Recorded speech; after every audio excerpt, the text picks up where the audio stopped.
You're watching TVSA, Television for San Antonio.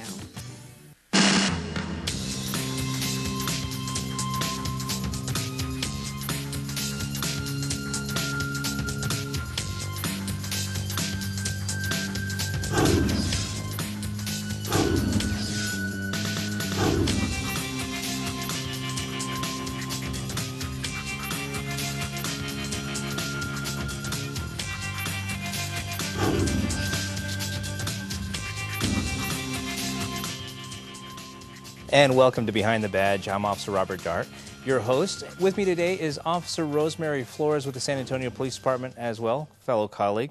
Hello, Rosemary. Hello, Robert.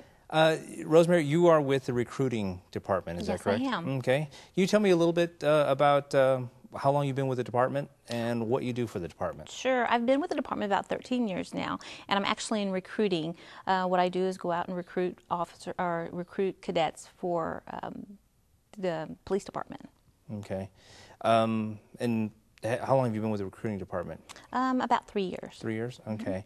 Well, let's get started. What does one need to do if they want to pin on the badge and, you know, go out there and make the streets of San Antonio a safer place? Right. Well, what we're looking for right now are qualified both male and female applicants. You have to be at least 20 and a half at the time of application and no more than 45 at the time of appointment to the academy. We're looking for somebody who's looking for a career in law enforcement. Basically, it's a simple process. You start with an application, and then you go right into a written exam. After the written exam, you will be scheduled for a PT test, and then comes the background check. The background check does take a while. The investigation does.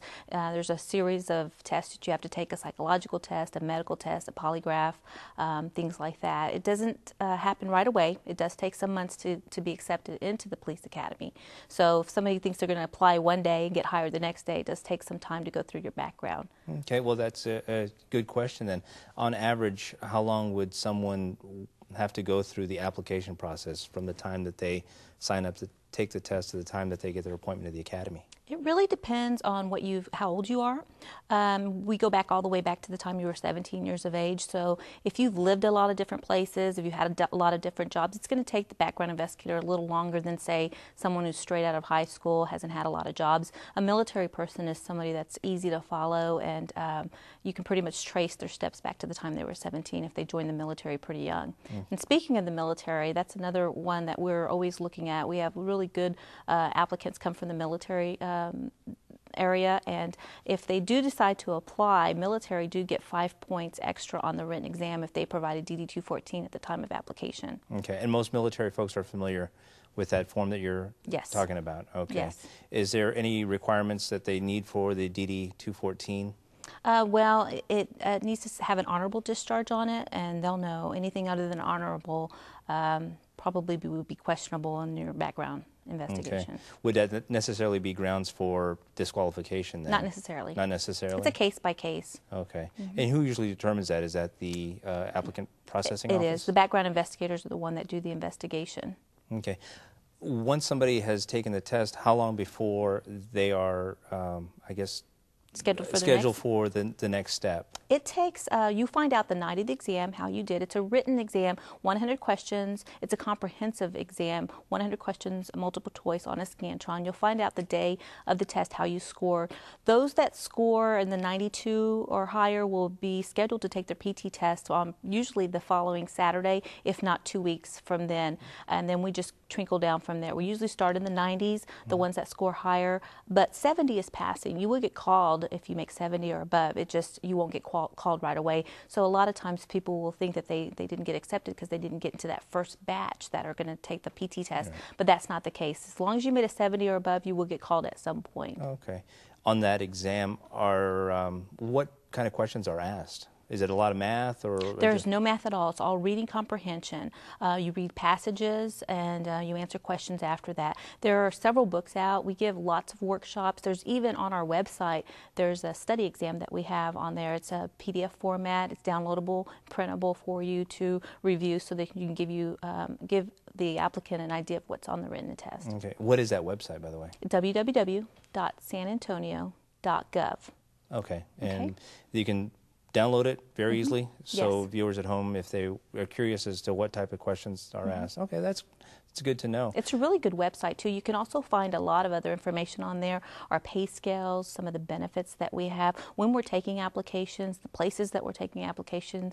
For women that are interested in becoming police officers, there are sites on there just for women, exclusively for women. There's a site for the military or out-of-towners. It's an excellent website. I encourage anybody that's interested, just take a look at the website, and then there's a link to the recruiting email. If they have more questions, maybe they can't get in touch with a recruiter right away, or we have a lot of guys that are and gals that are in Iraq and they can only communicate through email, so just shoot the recruiting unit an email and they're usually pretty good about answering on a daily basis. Oh, that's good to know. If once they're done with the test, they go to the physical fitness portion.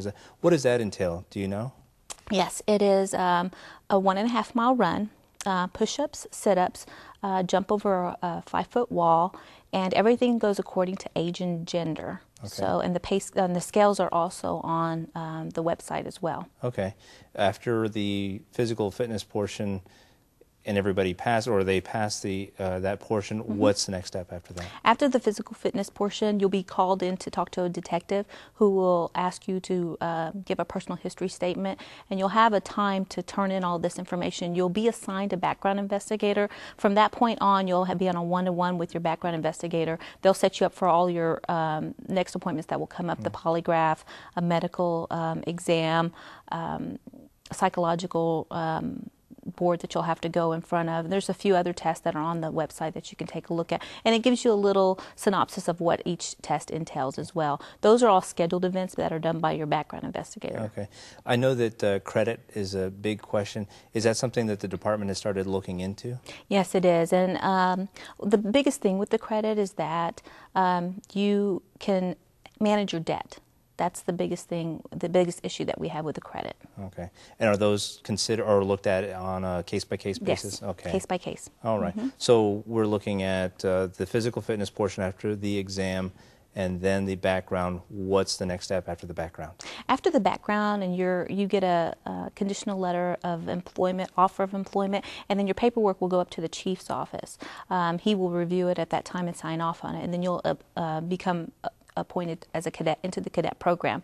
The cadet program lasts 7 months, Monday through Friday at the training academy. You go home at night and you go home on the weekends. Okay. I know that there is a review board somewhere in there. Yes, during the background. During the background. How does that work? The review board is a panel of 3 officers, and they put you in scenarios and just answer to the best of your ability. We know that a lot of people coming in doing the scenarios are maybe not prior law enforcement, and that's not really what we're looking at. We just want to know what you think at that time that you're put into that scenario. So good logical thinking then would Good probably be logical the yes. best answer.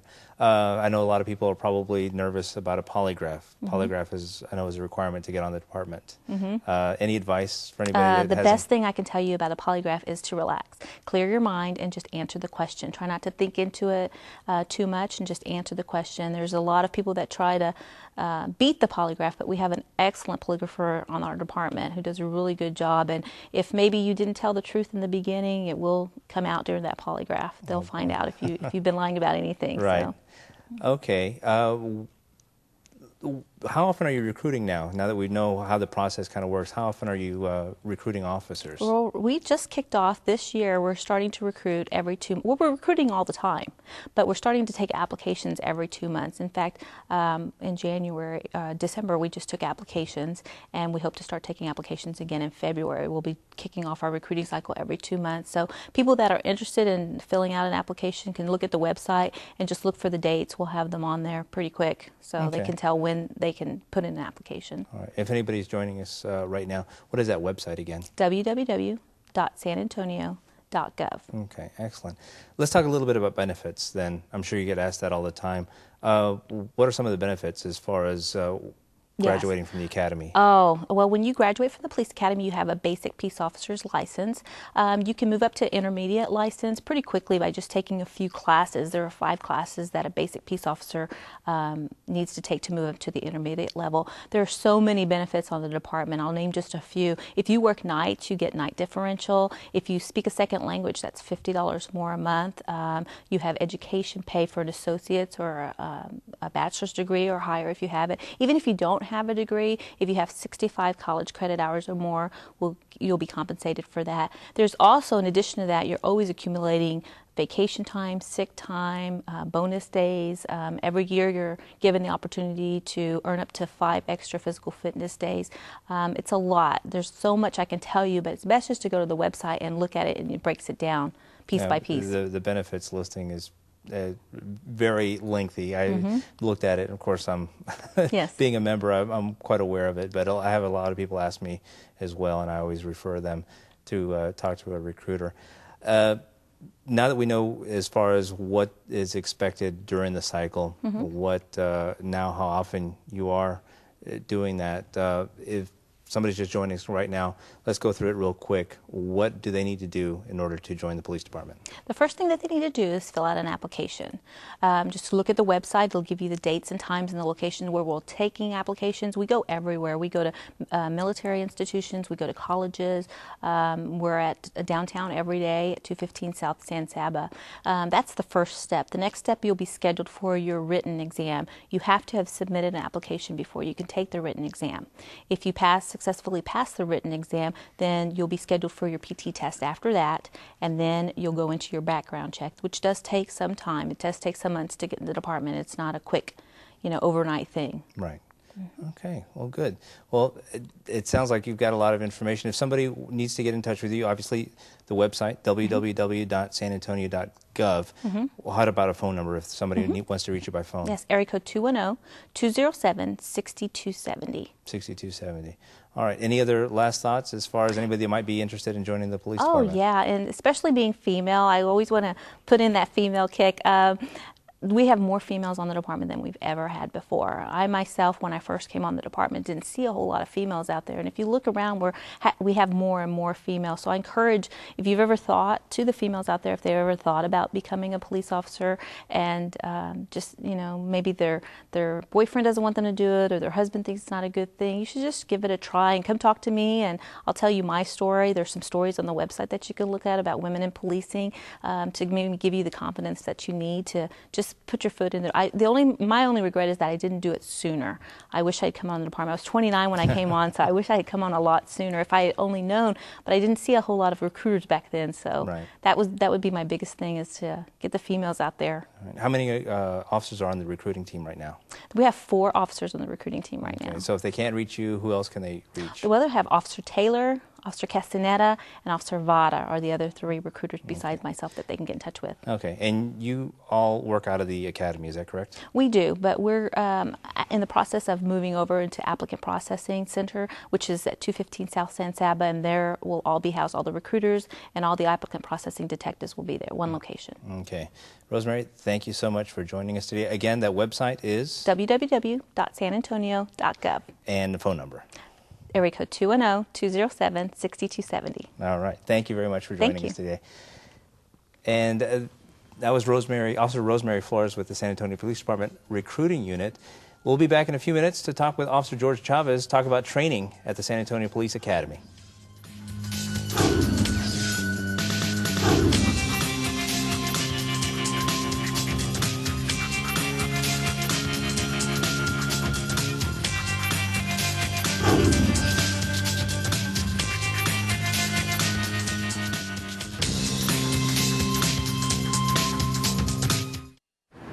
I wouldn't do it. I wouldn't do it. I wouldn't do it. I wouldn't do it. Hey, I wouldn't do it. I wouldn't do it. I wouldn't do it either. I wouldn't do it. I wouldn't do it. I wouldn't do it. I wouldn't do it. I wouldn't do it. I'd never do it. Don't mess with Texas. I wouldn't do it. Don't mess with Texas.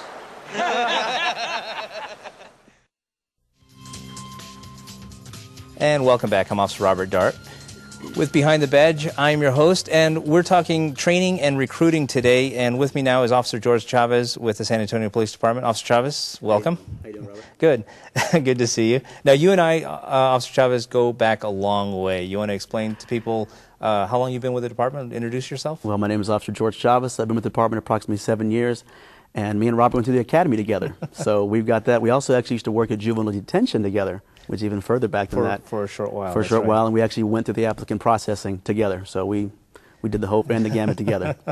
So obviously I know a lot of the stuff that we're about to discuss. Right. What is it you do for the department now, George? I'm actually an instructor at the academy. I'm mainly with the PT program. Excuse me. Sorry about that. Yeah, I'm also an academic instructor out there, but mainly I'm with the PT program, and I get them acclimated to the academy lifestyle. Okay, we'll get it into the PT portion in just a little bit. What are the academic classes that you teach at the academy? I currently teach Code of Criminal Procedure, Professional Policing, and juvenile issues. Okay. Usually, how long are the cadets in those classes for, or how long are the training blocks? Well, the training block at the entire academy is 7 months. Do you mean how long they're in the classroom? Right. For your particular classes, how long can the? Well, the academics is over 1,200 hours actually. So we ask a lot of our cadets, and it's one of the biggest in the state as far as mandates. So it's over 1,200 hours of academy studies. Okay, and I know that the state of Texas requires a certain amount of hours. The San Antonio Police Department actually requires almost double. Almost double? Is that the actual number? Almost double. And so we're looking at over 1,000 hours. Over 1,200 hours currently. 1,200 hours of training that a San Antonio police officer has. So San Antonio police officers, you can say without bragging too much, are the best trained officers probably in the States. I would say they receive some of the best training in the state of Texas. Okay. Maybe even the country. Maybe in the nation. We're the 7th largest city in the nation, so you could even argue that we're up there. Right. Okay, let's get into the PT portion of it. PT, for those who don't know, is physical training. What can a cadet expect on the first day of the academy? Well, on the first day of the academy, I will say that it can be a little bit of a culture shock, as you remember. Our prior military actually have a little bit of an advantage because they're used to that paramilitary organization, which is what the police department is. But people coming off the street who have no idea what this type of training is about, it can be very a bit of a culture shock. We get them in there, we acclimate them to the PT lifestyle, we march them, they run in formation, they learn how to stand at the position of attention, they learn how to address an officer properly. And to people who have never done this can be very, standoffish, they don't know how to conduct themselves, and we try to get them in line as quickly as possible. Right. How quickly have you seen that the cadets finally come around and start meshing as a team? Does it take a while? That actually takes a while. You're talking about 30 to 40 individuals who need to come together and work in a program pretty quickly.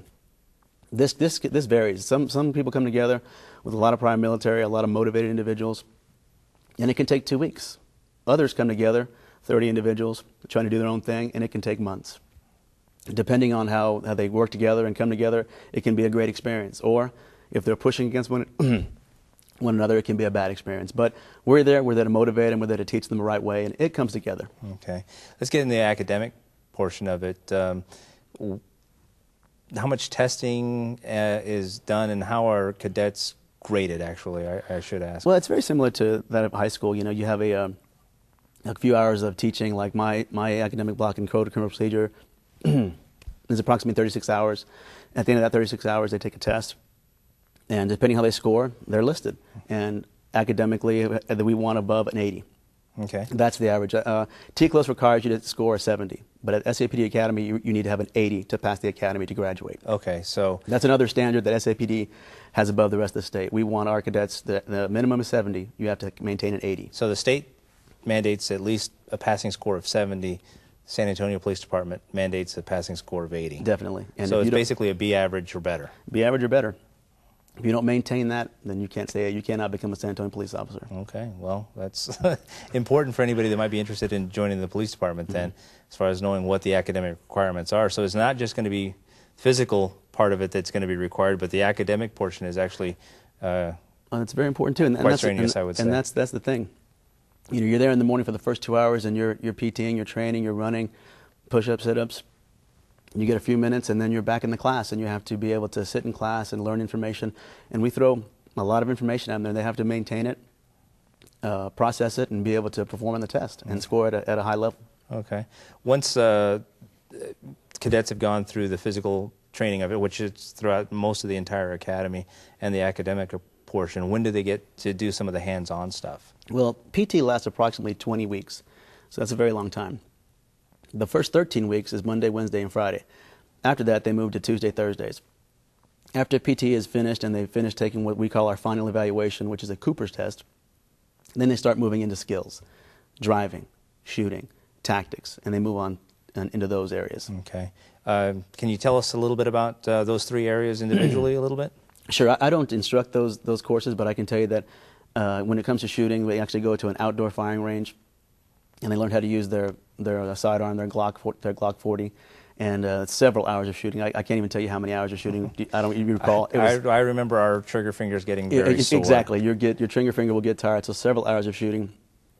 We actually have an outdoor track out there where they get an actual patrol car, and they drive around in wet conditions, take the car to an accelerated speed to feel what that feels like, and they drive around. Also, when it comes to tactics, and we have actually a mock village out there where they do scenarios. They said we have actors who come out and assist us, and these people go through scenarios on a domestic disturbance, on robbery calls, on theft calls, and they interact with these role players, and it's as realistic as it can get. And even now, out there they use simunition rounds, which is basically like a paintball round, and they actually will get to fire them at each other to up the tempo a little bit. Nothing can prepare them for what's out in the street, but this type of training will assist them and help them for when they go to the street, as real as we can get. So the overall training seems to be pretty complete then. There's not really one that's harder than the other because... it all takes something, I mean, you have people who shine in academics, yet in PT they may falter. You have people who get out there in tactics and they always know what they're doing, yet it takes the old gamut. We want to create a really rounded person, somebody who can pretty much handle the PT side, handle the shooting side, handle the driving side, and get out there and be that complete officer. Well, speaking of that, the complete officer, I know for a fact that each class has a top cadet. That is correct. Every class has a top cadet, somebody who performs at a high level in academics, in PT, in shooting, in driving, and they get an aggregate score together, and whoever performs the best in all those levels is named the top cadet of that class. Okay. Do you have any advice for anybody that's looking to join the police department? What advice do you have for them? Well, advice I would say is to when you know you start processing, that process can take anywhere from 3 to 6 months. And if you know this is something you want and you're processing for it, don't wait a week out and try to train yourself to come to this academy. It won't work. If you're trying to go to the least common denominator, you're going to be ill prepared for the PT program. Be running every other day. Be doing push-ups. Be doing sit-ups, and come with the mindset that you can do. The program is tough, but we have had people come in who are former college athletes, and somebody who's never played a sport in their life, and they've both been able to complete the program. So if you come in with that can-do attitude, you'll do it. And when I heard Rosemary talk about the kind of candidate she's looking for, the kind of candidate she might try to get, I think I agree with the fact that I want that candidate who maybe is in his late 20s, 30s, or even 40s, and if they're not satisfied in their career, this is something that is very satisfying. And if you're looking for a change or looking for something else to do that is gratifying and that you love doing every day, then come on, give us a try. And come meet the instructors. Come on, come meet me, come run with me, come train with me. As far as the staff at the academy, how are they to work with? Outstanding. We have instructors with all levels of experience, training and background, prior military, and it really is a team concept, and that's what we try to instill in the cadets. We all work together. Rosemary was out there at the academy. I work with her. I work with the academic staff, PT staff, tactics staff, and we're a team. We have one goal in mind, to put forth a good product, and that's what we're after. That's a good officer. Yeah. George, I know that you were a field training officer out in the field when you were on patrol. Mm-hmm. Can you tell us a little bit about that once a cadet graduates, a little bit about the FTO program? Yeah, the FTO program begins almost the day after you graduate. The probationary officer graduates on a Friday, and that following Saturday, they might end up right next to me. And they're in their patrol car, and it's kind of a shock. Once again, you just get through the academy, you got that down, and now comes your next phase. And basically what I do is I take them and I introduce them into the community, show them what it's like to answer a few calls. And before you know it, they're up and running, and they're handling calls themselves and I'm trying to teach them the proper way to conduct themselves and how to act because, like I said, it's a whole different speed. And the academy is a foundation. The FTO program kind of wraps it all together and says, okay, for 3 months, this is what you're supposed to do. And hopefully and it moves quickly. So the FTO program is a 3-month program? Yes, it's a 3-month program. And how is it broken down? It's broken down into basically 3 different phases. Your first phase is on daylight. Second phase is on nighttime or dog watch. And your third phase is on B shift. Which is the 2 to 10? 2 to 10 shift. Okay. And after that, they go to a two-week evaluation where if they complete the evaluation program and they do well, then they move on, they graduate, and that following day, they may be in that patrol car by themselves, handling calls, going out into whatever situation. But after 7 months of the academy, 3 months of FTO training, they're prepared. So it can be kind of stressful then getting out there on their own for the first time. Well, I mean, you can remember. Sure. You know, that first day when you're by yourself and you look back. But I think when you reflect back on the training, you can say, I am ready. I am prepared. Basically 10 months of training, 7 months in the academy, 3 months in the program, and of good instruction, getting the good quality people to show them what they're supposed to do, and then they are ready. There is, I'm sure, a little bit of nervousness, I guess, trying to impress your field training officer a little bit and showing them what you know, what you've learned. Oh, yeah. Most definitely. When they get in that car, they're a little tense, they're a little nervous, and I tell them, relax. I said, try to think back. Think about all that 7 months you had. You know what you're doing. Start the car. Let's go. And I let them drive. I show them the map, and I say, you know, let's go into my area. You know, let's go see it. Let's go check it out. And that's the first thing we do. We just drive around and get acclimated.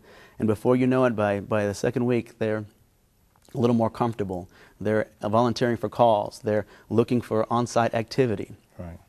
And they're writing tickets, and you know, they start to feel comfortable. And of course, there is that call that everybody dreads, that Code 3 call where their adrenaline starts to go up, and we're there to go, okay, stay calm, and how to conduct themselves, and how to make that call and get home safely, because that's the number one, get home safely.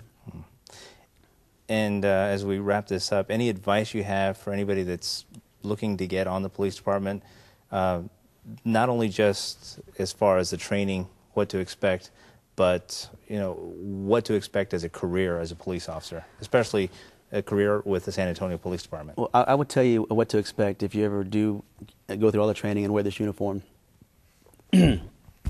I was a Marine before I came on the department, United States Marine Corps, and I had a great pride in putting on that uniform. But I tell you, nothing brings me more pride on a daily basis than putting this uniform on. And that's not fluff. That's not trying to amp up the department. That's fact. I feel a great deal of pride. So if you want to feel pride in what you do, if you want to feel good every day and feel you make a difference, because I know that I'll never have to leave this earth and think that my life never meant anything, because it did. And it's wearing this uniform and impacting the community. And that's what I have to say about that. Well, thanks for taking the time to speak with us today, Officer Chavez. And also thank you to Officer Rosemary Flores for speaking with us about recruiting. If you need more information about joining the police department, you can always call a recruiter. The website, www.sanantonio.gov. Thanks again for watching us Behind the Badge. Again, thanks to Officer Rosemary Flores and Officer George Chavez for joining us today. Thanks, Robert. Thanks.